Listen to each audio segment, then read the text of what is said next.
Ksenia, welcome home. We're so happy to have you back here in the U.S. And, your story, I think, is shocking to a lot of people. Maybe take us through from, the time you landed in Russia to go visit family. You had no idea what was about to happen to you, right? Yes, thank you, Lara, and I'm really happy to be here, and I'm really happy to be back to America. And yeah, talking about my story, I went to visit my family, as I always did. I went there almost every year and haven't been since the Ukrainian-Russian conflict started, and then that was the first time, and right when I landed in my homeland, that's when everything started. I was going through the border control with the paperwork check, then they asked if I have another passport, and I said that I do, and they asked for the passport, and they saw another passport is American passport, and they took both of the documents, and they say they're going to talk with me separate, and then it was 11 hours of the first examination at the airport overnight. Oh my gosh. So you thought you were going to land. You thought you were just going to go see your family on a typical visit back to Russia. And all of a sudden you're detained for 11 hours. They've taken your passport. They've taken your cell phone. And at what point did you find out that this was all based on a donation that you made of just over $50? $51.80 to the American-based charity, which help ones affected by the war. Wow. And because you had donated $51.80 to potentially help victims in Ukraine of this war, that was the big problem. And right away they told that it can come to the criminal charges, and I can serve up to lifetime in the prison.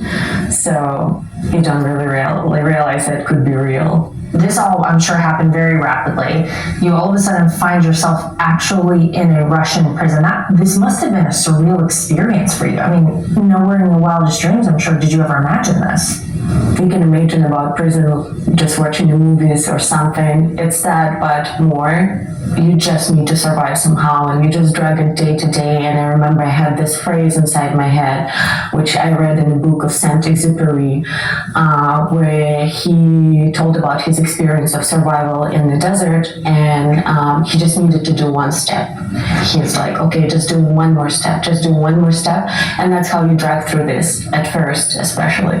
Tell me about your family in Russia at this time. I imagine that for them to be Russian citizens, solely Russian citizens, and to know that, their loved one had been imprisoned for something that, I think the rest of the world looks at this, Ksenia, and they say, this is insane, this is crazy. That must be very hard for them to deal with, but can they even be honest about what they think of it under this current leadership in Russia? My parents are patriots, as I've always been, and it was hard for them to realize that something that they love captured someone they loved, and it was hard a moment to overcome for them. But I guess what we all focused on just us now, just us being tight, just us supporting each other, just us bringing love more than ever to each other, and making each other feel that we're there for us. So how did you find out about your release? Tell me about that moment. Well, I found out once I landed in Abu Dhabi, I think, because before that it was all Russian side wouldn't share too much. Oh wow, so you didn't even know? I didn't know. They took me from the penal colony one day, and I would think that it might be something good, but at the same time, being in this environment for a while, it teaches you to not, hope for something till the very last moment. And till the last moment, I was debating if it's like I'm coming for an additional sentence or something like this, or that's my release. No one said really anything. We landed and we were waiting for the American plane to land. And then they're like, okay, time to go. But as they said, oh, Americans are here. I remember this feeling of like this warm wave of emotions going through my body, which finally was like this big exhale. You talk about things that maybe kept you going day to day, just one foot in front of the other, but talk about your boyfriend? Because he was a big factor in this as well. He was the biggest factor, I would say. Like, he's my hero. He fought for me every day throughout all of these 15 months. He also was my biggest emotional supporter.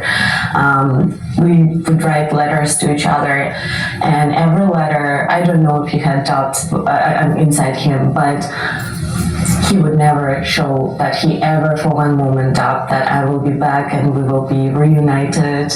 So tell me about the moment that you were actually reunited with him. I walked out of the plane, and my first intention was just to run and just to hug him. And I remember we stayed hugging probably a few minutes. I don't know how long. It felt forever, but it felt like I didn't want to let him go. It felt incredible. It felt surreal. Tell me about meeting President Trump, what you said to him, what he said to you, and that must have been a really powerful moment. Of course, never in my life I would imagine being in an Oval Office and shaking President Trump's hand, and everything felt so warm. It felt almost like stopping by someone who knew for a while, and he was very warm. He was very simple, very welcoming. He was funny. He joked right away. And it went really well, and it felt overwhelming. And now I can tell more than ever, like, if not for President Trump, I would still be in Russian prison, but he really does care about regular citizens. He's bringing a lot of people home now. And Ksenia is taking full advantage of her own freedom.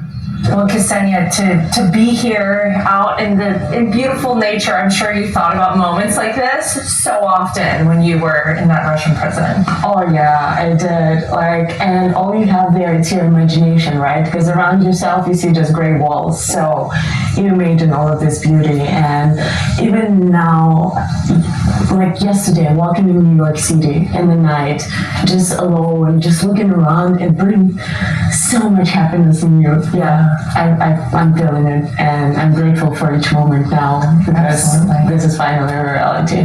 What was the one food that you were excited to eat when you came back to the United States after you were in prison? You know, everyone is asking this question, and the answer is so boring, but that was omelet. I was craving omelet. And for the first week, I would eat omelet every day. Oh wow, I love an omelet. I'm a fan. I'm a big fan myself. Me too. I can eat it morning and night. So I know that you had a meeting with President Trump, and you were able to tell him thank you in person.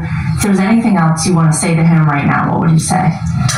I would definitely thank him every time I see him, because that he brought my life back to me. And I would also ask him to bring all other Americans held abroad and in Russia specifically home, because they really need him. Ksenia is already reaching out to another young woman, a legal permanent resident of the United States, still trapped behind bars in Russia. Tell us about Olga Jesler and what her story is, how you found out about her, and you've been corresponding with her. Yeah, so Olga Jesler, she has a very similar story. She went to Russia, where she went pretty often. She had a family emergency, so she just been a good sister, and she went there, and all out of a sudden she's in prison. She's 35 now, and she's been in prison for 3 years by now, and she didn't really do anything wrong. I feel like for her, as for me, the problem was that having an American coming from America. Well, having been through this experience, you think about where things stand right now with this war between Russia and Ukraine. I mean, tensions are continuing to heighten.